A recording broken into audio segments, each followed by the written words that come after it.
My science project title is The Behavior of Cheating Fathers.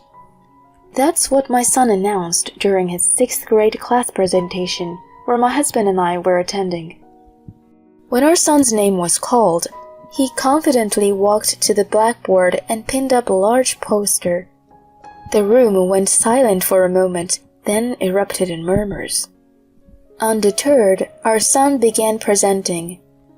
I chose this topic because on December 10th, right before winter break, I saw my dad walking arm in arm with a woman I didn't recognize. I noticed more suspicious behavior after that, so I decided to research my own dad. From the back of the room, I stared at the poster, filled with numerous photos and detailed research findings. I realized it all, my husband's late nights and his distance from our family. He had been cheating. I was seething inside. I wouldn't stand for this. I shot my husband a glare and demanded, "What is this about?" He looked back, pale and trembling. Stay with me to see how this story unfolds. My name is Emily, a 40-year-old working mom. I've been with the cosmetics company I joined right out of college. I've recently been promoted to a manager position and I'm finding it fulfilling. My husband's name is James. We met 14 years ago through a mutual friend. He's set to inherit his father's business and currently works in sales. Despite his occasional recklessness, he's promising and gentle, drawing me closer over time. After dating for 2 years, I happily accepted his dreamy proposal. Emily, let's build a happy family together. Aw, James. Once we are married, I'd love to have kids soon. Hopefully a boy as an heir. Always in a rush, aren't you, James? We then began visiting our parents to announce our engagement. My rural folks loved James. Then it was time to meet his parents, Samuel, a company CEO, and Barbara, a housewife. Their lavish home was intimidating, making me nervous.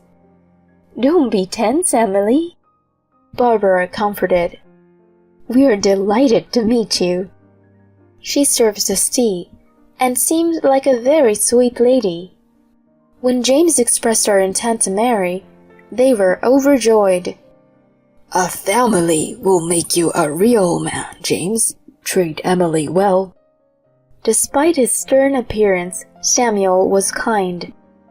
I am glad to be joining such a lovely family, I replied, and Barbara warmly agreed. They even supported my decision to continue working post-marriage.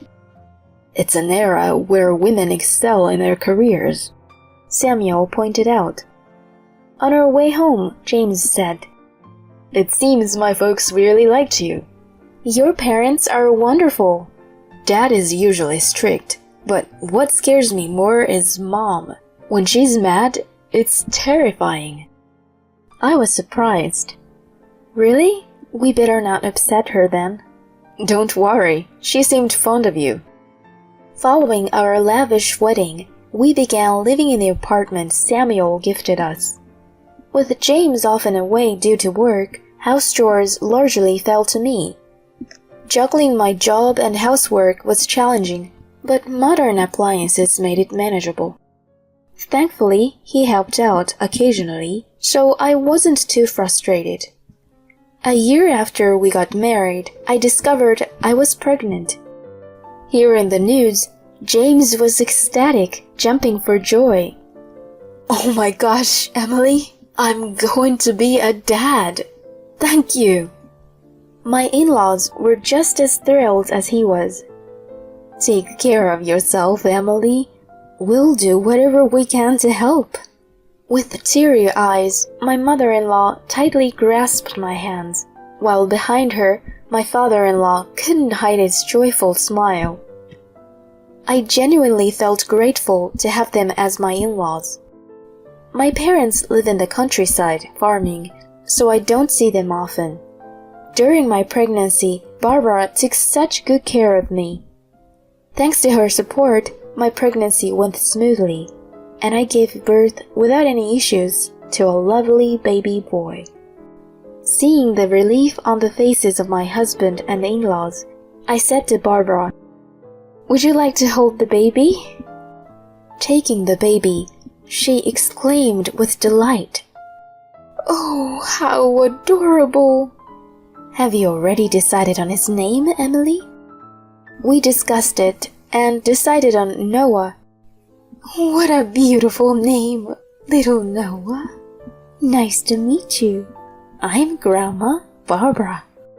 Now, let's say hi to Grandpa." At that moment, my husband and I truly felt surrounded by familial bliss. 12 years have passed since then, and Noah is now in 6th grade. Though he's become a bit distant compared to when he was always following me around saying, "Mom, Mom," he's grown into a kind and intelligent boy. We've maintained a great relationship with my in-laws. They've been understanding of my work commitments, even looking after young Noah on my behalf and frequently checking in with me. They adore him, sometimes spoiling him a bit too much, and he seems to love them in return. However, one thing has changed: my relationship with James. We still live together, occasionally bickering, but generally getting along. However, over the past year, he has become unusually distant towards both me and Noah. James, having climbed the corporate ladder to become a sales director and potentially the next successor, has been increasingly absent from home, studying and busy with work. He rarely speaks to Noah and usually just drinks and goes to sleep at home. This has been the routine for a while. As our son entered his last winter break in elementary school, I suggested to James, who came home late, "How about we go on a winter vacation? It would be nice for Noah." James, looking bothered, replied, "I'm swamped with work. I don't have time for that."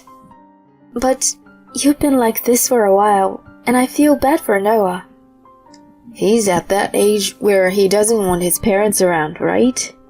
Just let him be," he retorted dismissively and quickly went to sleep. I felt both disappointed and lonely with his response.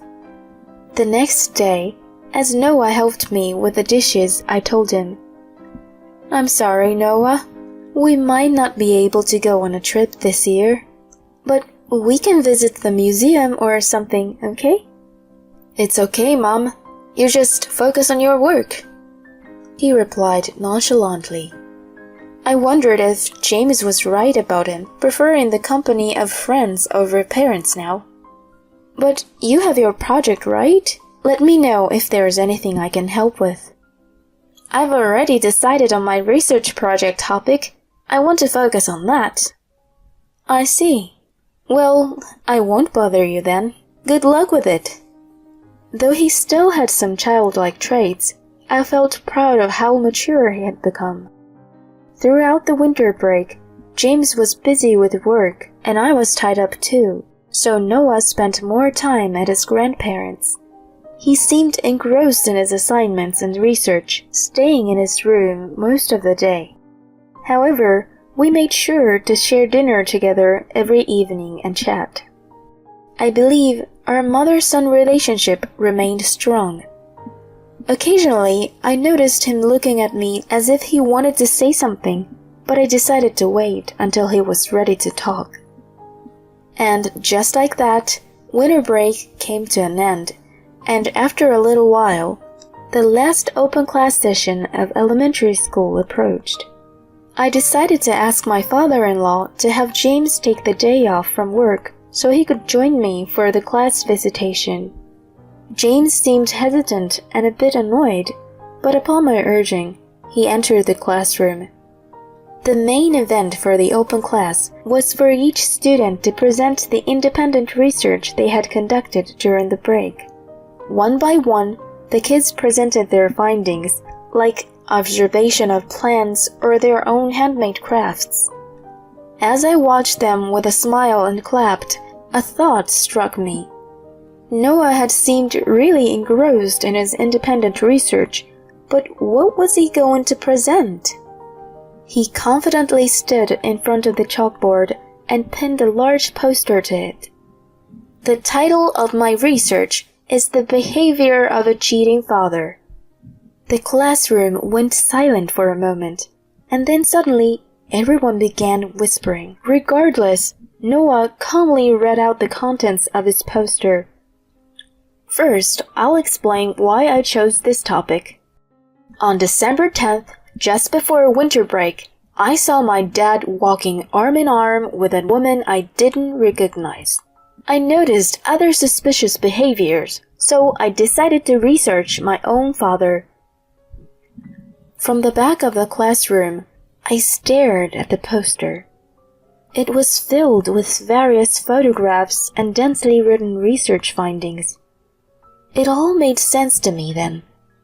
The reason why my husband has been coming home late and had been so distant was because he had been cheating on me.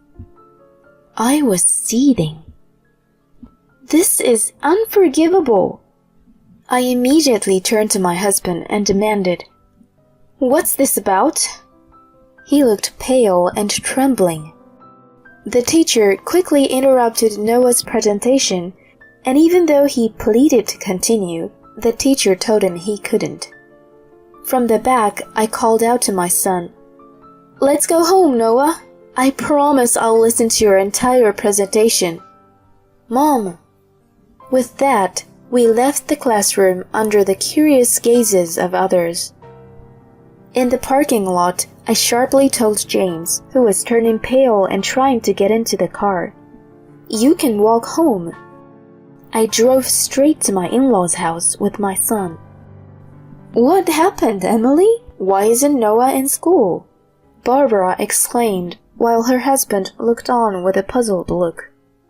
To them I said, "Please, take a look at Noah's research." I had him spread out his poster on the table. I hadn't been able to see it from the back of the classroom, but the contents were incredibly detailed. It included sections like Observing My Father's Day, with notes like leaves for work at 8:30 a.m., leaves office around 10 a.m. with a new female coworker. They head to a cafe and flirt, return to the office after lunch, leave again at 1:30 p.m. and go to a hotel, then dinner at a restaurant. There were photos he took himself, even one of his father coming out of a hotel. My in-laws were stunned. "Oh my goodness." We should confirm this with James. After they reviewed everything, including sections on identifying woman A, recording my father's weekend activities, differences in my father's behavior at home and with A, and text messages between my father and A, Samuel finally said with a shaky voice, "Noah, this is very well done, and that's commendable." "Thank you, Grandpa." "But, Noah, why didn't you tell your mother about this?" Noah, with a quivering voice, responded, "I thought it would make Mom sad, but I couldn't stand it. I found online that if I wanted to accuse someone, I needed evidence, so that's why I did this." Tears streamed down his face. Holding him tight, I said, "It's okay, Noah. Thank you. I promise I'll protect you. I'm stronger than I might seem." "I'm sorry, Mom, but I can't see him as my dad anymore." I nodded, took him home, and made him dinner. Later, when I received a call from Samuel, I headed back to their house. In the living room, James sat with visibly angered Samuel and his mother, who was also as mad. Spread out on the table was Noah's project. "Now that we are all here, James, explain this," Samuel said in a low voice. This is a misunderstanding of Noah's part." I confronted him. A misunderstanding, you say? Then what about this photo of you entering the hotel? Are you saying that Noah just made this up? Oh, and this lady here, Abigail Walker. She's a new employee in your department at work, huh? I even have screenshots of your chats. I love you, Abby. Can't wait to be with you tomorrow. We're going to get married, Abby. Then you be Mrs. CEO. Aw, isn't that sweet? Please, just stop. He finally admitted, defeated. Alright, I admit. I cheated on you. It's pretty obvious when it's laid out like this. I can't believe Noah found out. Holding his head in his hands, he looked up. His father informed him. I heard from your deputy manager. Everyone in the company has known about your affair with the new girl, but they were too scared of your position to say anything. What? Using the company car for your rendezvous during business hours? Unbelievable. You're fired, and so is she. James pointed at himself in disbelief. Even though I'm the next CEO? Who said I'd let you take over? Shame on you, you disgraceful son. Dad! Suddenly, his mother, who had been silent till now, slapped him hard across his face. Ow! Mom, what the hell? You disgrace! Apologize to Emily and Noah right now. We are cutting ties with you. Never show your face again. She continued to slap him multiple times until her husband intervened. Alright, that's enough.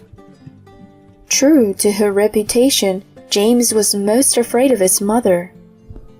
With a face flushed from the slaps, he staggered over to me. Emily, I'm sorry. Please, if you forgive me, everything can be fixed. Please forgive me. With all the strength I had, I shouted back. Are you out of your mind? You didn't just betray me, but also left a scar on Noah's heart. We are getting a divorce. I'll be claiming alimony and child support, so brace yourself, you jerk. Go to hell. Samuel threw James out. Our divorce was finalized smoothly thanks to the evidence Noah had collected. I demanded alimony and child support from him in a lump sum, which he quickly paid, especially with the pressure from his parents. As promised, his father really fired both James and his mistress. I also claimed compensation from the mistress, but since she had no savings, her parents paid on her behalf and took her back to the countryside. I heard that she and James broke up over the money dispute. James, having lost all his savings, his job, and being disowned by his parents, eventually vanished. Rumor has it, he's now living in a rundown apartment in the neighboring state, taking up odd jobs. I don't feel sorry for him one bit. He got what he deserved. As for me, I'm still living near my in-laws' place with Noah. Our relationship with them remains unchanged, and they often spend time with Noah. He has declared that he'll take over his grandfather's company, to which he responded with evident joy. As I move forward, I'm grateful for the unwavering support from my in-laws, and look forward to enjoying every moment of my son's growth.